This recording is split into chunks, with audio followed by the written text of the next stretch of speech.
This is Jack Miner. I'm the Chief Investment Officer with TEDCO. And today I'm joined by Chris College of Propel Fund. Sorry, Chris.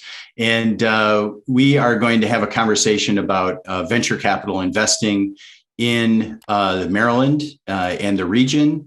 And to kick it off, Chris, tell us a little bit about yourself, and then we're going to ask you to tell us a little bit about the fund that you manage. Terrific. Well, thanks, Jack, for having me on your podcast. I'm Chris College with TCP Venture Capital, and we manage the Propel Baltimore funds, which invest in companies that will headquarter in Baltimore City. A little bit about myself. I was an investment banker for about 20 years after coming out of Northwestern and Emory for business school, and decided that I wanted to see my kids. So I made a leap to venture capital. And we've been now running TCP Venture Capital for 10 years. And it really was the brainchild of Bob Embry at the Abel Foundation and Rob Rosenbaum, who was leading TEDCO at that time. And that's how we got the fund started just over 10 years ago.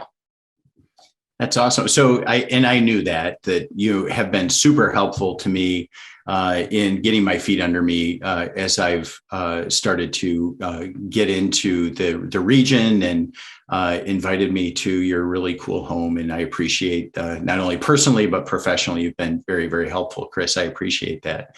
And the ties between your fund and TEDCO go way back, and also good to know that history.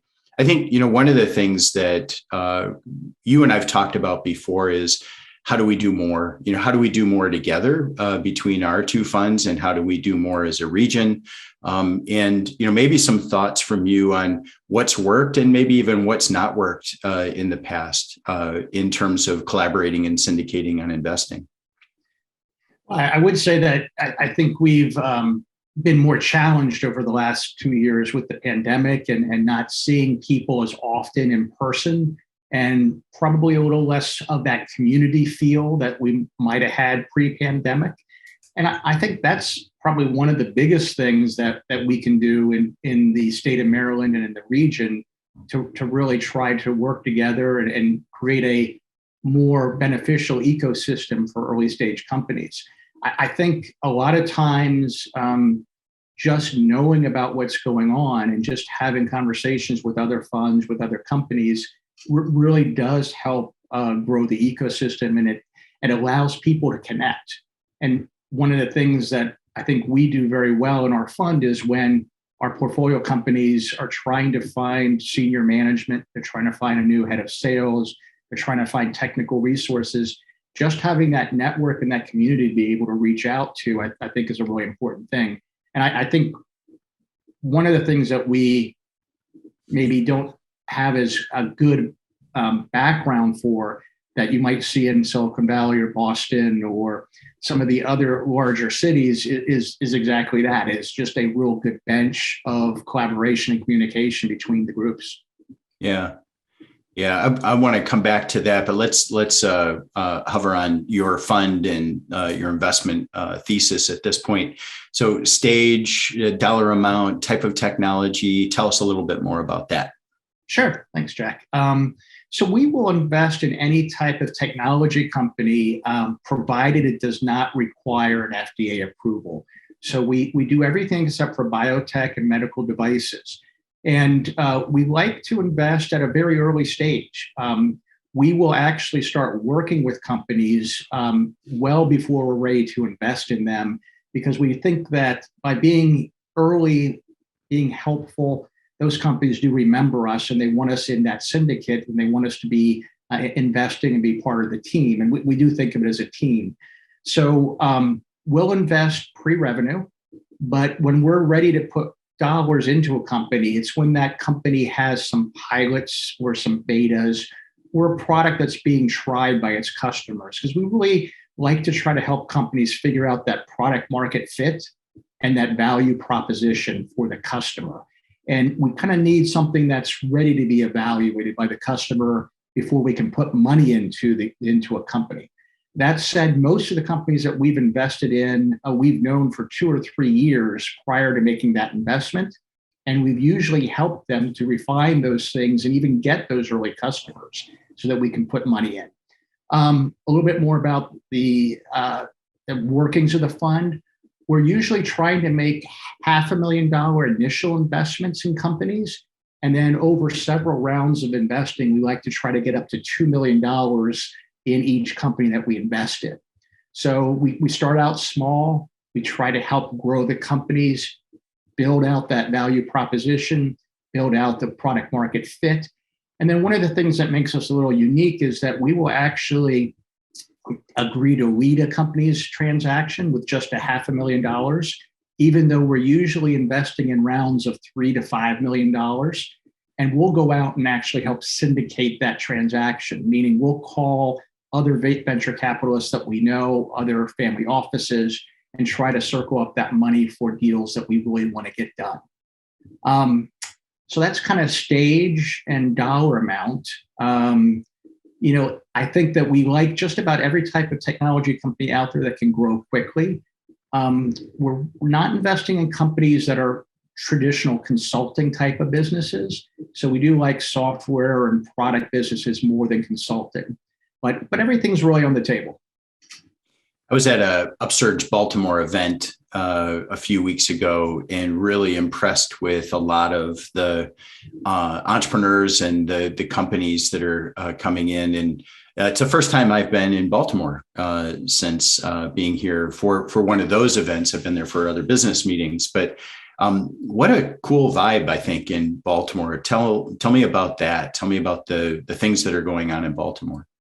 Oh, and I think it's only going to get better as this pandemic is wearing down.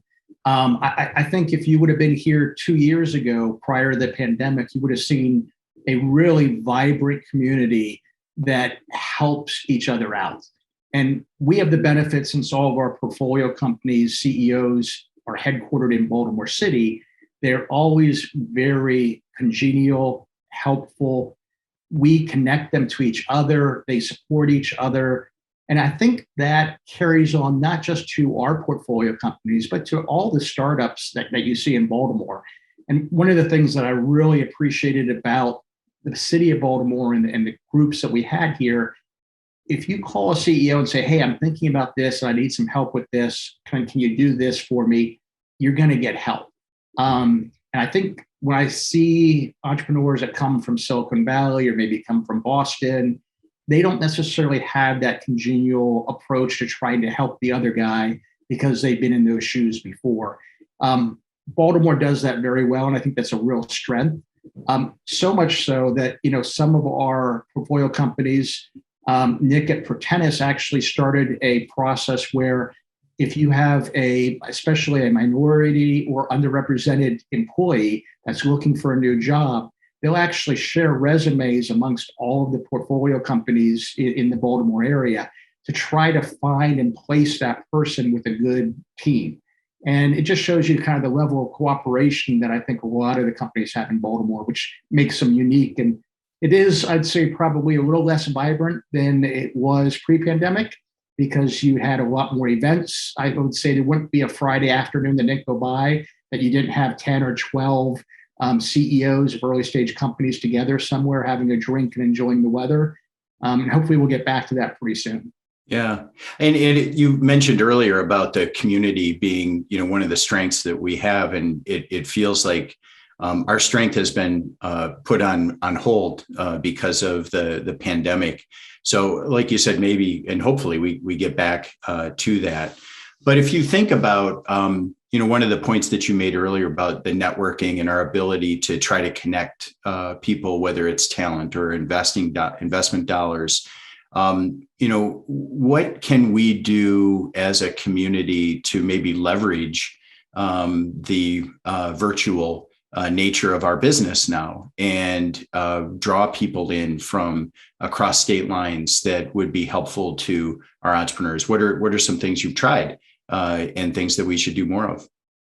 I think one of the things that we've recognized through the pandemic and through remote work is that you really can attract the best and the brightest that you need in your company, even if that person is, say, in Denver or they're in California.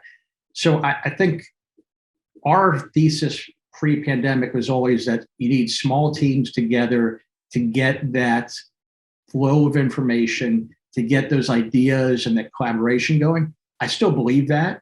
But I do think that there is a model in a world where you can be kind of in the same place 2 or 3 days a week, and you can be remote 2 or 3 days a week, which makes it, I think, much more flexible, where I think it's hurt Silicon Valley. I think it's hurt Boston. I think it's hurt some of the big New York epicenters, where a lot of their employees are saying, I don't need to live here anymore at these rates for rent. I can get a better quality of life for my family and my employees. And we can be in a different city that may not be a number one tier city. So I think that's going to benefit us over time. It's just going to take some time for that to I guess, shuffle out. Yeah. Yeah. And it feels like I've been here in Maryland for less than a year. It'll be a year in March. But it feels to me like I'm 3 phone calls away from just about anybody. That sense of community and that support, I think, is really, really awesome as an entrepreneur. Maybe frustrating at times too, but I think it's awesome to know that, calling you or me, we're probably that close to an answer for them. I do think, though, that one of the common themes that I've seen as we've gone through these different discussions is that the state who figures out first how to be agnostic as to where the employees are is the state that's going to win this battle for talent, because employees don't care. I mean, you talk about the Great Resignation, you talk about, work-life balance, you talk about millennials focus and things like that. Are you seeing some of those items crop up in your portfolio as well? We do. I think we and the portfolio CEOs have been more open to having remote employees than they ever have been before, where I would have been, I think I've had my eyes open too, where I would have said they all need to be in the same office 90% of the time. I think my eyes has opened that, if you're seeing people once a week or twice a week in person, that you can really still be effective. That said, I think, but back to your earlier question, I do think we have a resource that people underestimate, and it is a geographically focused resource, which is one, federal government. DC is not far away, and most of the people that have worked there for the federal government are actually on the Maryland side, and then the military, and Fort Meade and the base. We have a lot of what I would call really smart, probably mid-career professionals that say at some point in their career, I want to go back to the private sector. I'd like to try something entrepreneurial. I want to do something a little more exciting, maybe. And every region, everybody talks about how hard it is to recruit good people. And we complain about it left and right in Baltimore and in Maryland as well. But I truly think that you probably have a better shot today finding a full stack software engineer in Baltimore, in Maryland, than you would in Silicon Valley, Boston, or New York right now. And I think that's something that people will underestimate as an allure for companies that need a lot of software developers. Yeah. Yeah. I was just going to ask you what you would say to a CEO who says, 50% of our employees are in Manhattan, 50% are in Baltimore. We need to establish a headquarters. What would you say? But I think you just answered that question. And that is, you've got the cost of living and the quality of life here in Maryland there's a different quality of life in Manhattan, but certainly the cost of living is less here. So I think you answered it, but go ahead. And access to good people. Yeah. I think you may actually have better access in this region than you have in New York. Yeah. So that lower taxes than New York, lower taxes in California, not lower taxes than everywhere, but those two hubs for sure. And then I think it's a lot of the competitive versus collaborative dynamic we had talked about before is what we also try to pitch.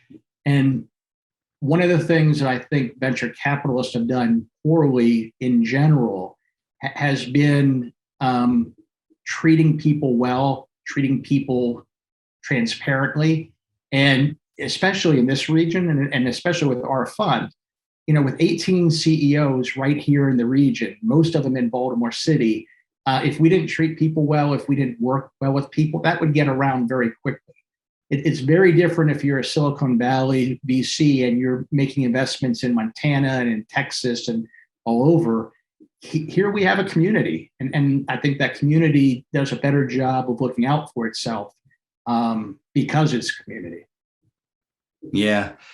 That's such a really interesting point, because I think that the venture capital community in general has a reputation of not being that. I mean, if you watch any of the TV shows and somebody says they're in venture capital, they're like, oh, okay, I'm going to go talk to somebody else for a while.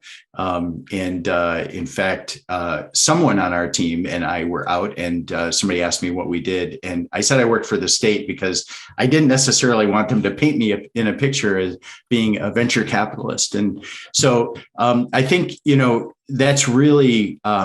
that's really important. And I think it is a people business. And I think that, your funds are probably light years ahead of other funds because of the fact that you're saying, yeah, we'll put the people first. And even when you say no, I think that that's important. And you do seem to lead by example on that. So I appreciate your leadership there. Yeah, it's interesting. I'll tell a story, and Sebastian Sigler may not like it, but we told Sebastian at Emoca 3 times over 2 years, no. We said we couldn't invest for X, and then we couldn't invest for Y, and then we couldn't invest in Z.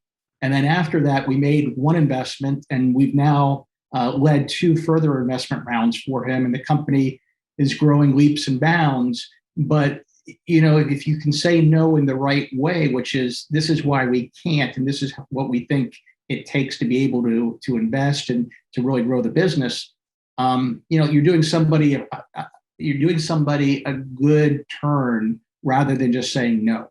And we never want to say no. We want to say yes, or we want to say, this is how we can help you get to yes. Yeah. Yeah, I want to unpack that a little bit more, especially around underrepresented founders, because I think that there's a real opportunity for us as investors to be helpful and not just say no. I think that when you look at what you do with underrepresented founders, what TEDCO does with underrepresented founders, it's not no, it's no, not now, and you need to do X, Y, and Z. Like you said.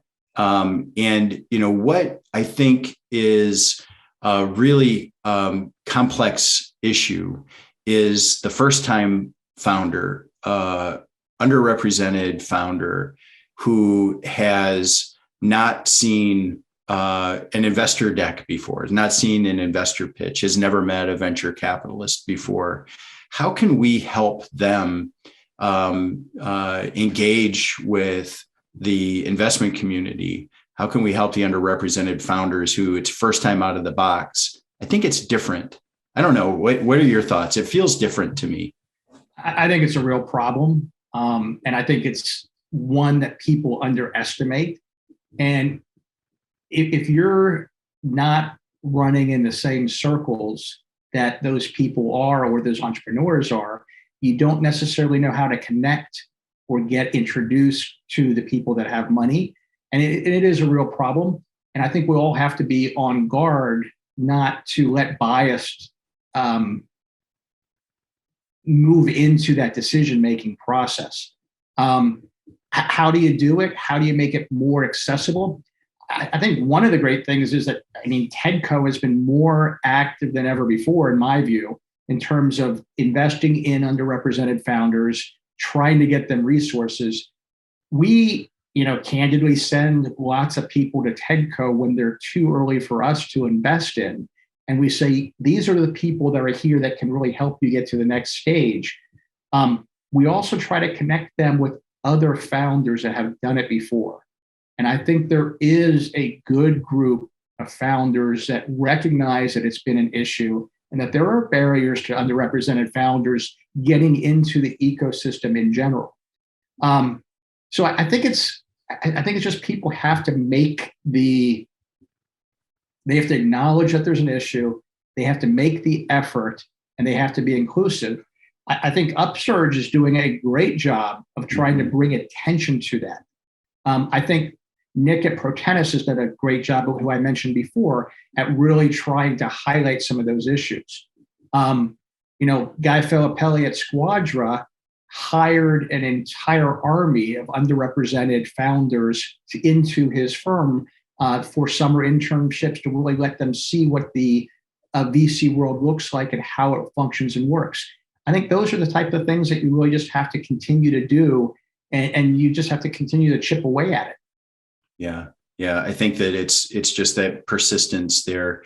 And what would you say to an underrepresented founder who would not come to us? And I guess what I mean by that is I'm less concerned about the person I'm engaged with, because we're engaged, right? We're talking, I'm trying to figure out the best model forward for their company. She's trying to figure out the best way to say what I want to hear to make an investment in her company. What can you and I say to people who are like, look, I'm not even going to ask for money because the answer is just going to be no. And that's what I fear. I fear the individuals who won't even come to TEDCO or Propel funds and say, give me a chance, because I think there's a lot of that. I think there is. And I think it comes from other times that they swam outside of the pool that they're used to, and they have heard no's. I would just say you have to. Businesses grow with help, with communities, with capital, with expertise. There's not a major big company that wasn't small at one point that needed lots of other people. And you can name the local companies. Even Kevin Plank didn't do it by himself. You got to surround yourself with good people, smart people, and you have to ask for help. It's very hard to build something by yourself. So I would just tell them, I think they're making a mistake not putting themselves out there. We look at 400 to 500 companies a year. We only make 4 or 5 investments, but I think we probably help 200 or 300 companies move a little bit farther down the path to them being successful. And, that's what you got to do. You just got to try. Yeah, you remind me of the saying, if you want to go fast, go by yourself. If you want to go far, go with a group. And, this is a full contact sport, and it lasts a long time. It's a marathon, not a sprint. And we all need each other's help. So I agree with you. I think it's asking for that for sure. I think, we talked about how does Maryland fight above its weight relative to, Massachusetts, California, Texas, other areas that are really well funded in venture capital. And I think that you've talked about that. I think it is about the community. It's about the network. It's making sure that we don't overlook what we have here regionally. But if you're to draw a line along I-95, what recommendations would you have to our counterparts in other states along that area for us to continue to fight above our weight in as a region? If we're trying to compete, which I think we are to some degree with those other states, we need more capital. I would tell you that most businesses die from lack of capital than lack of good business idea or lack of execution. And even within our portfolio companies, we've had 1 or 2 that we just couldn't get right before we ran out of capital. I don't think that it's competitive within Maryland, meaning I think we need more venture capital firms, more organizations. if we had 3 more TEDCOs, or TEDCO had a budget 3 times the size it was today, if we had 5 more Propel, not just Baltimore, but Propel, any other city in Maryland, I think we would have a lot more movement in the ecosystem. We'd create a lot more companies. So, I think 2 things that really drive not just the economy, but a successful state is jobs. And what creates the jobs a lot of times is the early stage businesses that go from 6 people above a pizzeria in Canton, like White Box was, to over 350 employees today, with most of those in Maryland and most of them in Baltimore. It's capital, it's connections, it's resources, and that's how you create jobs. So, I think, to answer your question, the biggest piece that we're missing is just more capital to provide opportunities for more early stage businesses. Yeah. Yeah. Well, you and I are biased on that. I think that we would both agree that more money would be better. Well, look, I really appreciate your taking time with me and talking about, regionally what's going on. I love what you're doing in Baltimore. I think it's very, very cool and very impactful, and appreciate your partnership between your funds and TEDCO. I'll give you an opportunity to ask me a question if you would like to, because I know we can edit out my answer after you ask it. But please, if you've got any questions for me about TEDCO or about what we're working on. Well, I think the only question I would have is that I've seen huge new initiatives from TEDCO all along the entrepreneurial ecosystem. And I think one of the things that I love, especially things like this podcast, is that I don't think we do a great job of getting our successes out in the marketplace, and for people to know that Maryland, Baltimore are doing well, creating businesses, and we have resources here. How does TEDCO, I think TEDCO is a really, a hub of what's going on in Maryland on the ecosystem. What else can you guys do besides things like the podcast that really highlight great things happening in Maryland? And I think that would really, really help us all out a lot. Yeah, I think, one of the things I've seen kind of retrospectively about what TEDCO used to do, and I think this also is, we're suffering because of the pandemic, was, an entrepreneurial showcase where we showcased a lot of the things that are going on in Maryland. And that would be awesome. I would love to see that. I've not seen it before. Hopefully that happens. I think that, partners like you and the University of Maryland and Johns Hopkins and other great groups that we partner with, looking at HBCU and the different groups that come out of there as part of our diversity, equality, and inclusion initiatives. And I think there's so much that we can showcase, but people just aren't getting together, and we're just going to have to wait for that. And virtual, as much as it's awesome to see you virtually, it's not the same. And I know that when we've gotten together for a cup of coffee before, we covered a lot of ground in a short amount of time. And I think that that's what has to happen, is we need to get back to that, and then we can showcase things even more than what we do. But thanks. Thanks again for your partnership, Chris. I look forward to future conversations with you. And thanks for joining us in our podcast today, and look forward to our next conversation. Thank you. Thank you for having me. And for all the entrepreneurs that are out there, if you've got a great idea for a tech business, please go to our website at tcp.vc and let us know you're there. We'd love to work with you. Jack, awesome. Thanks so much for having me. Yeah, thanks, Chris. Thank you.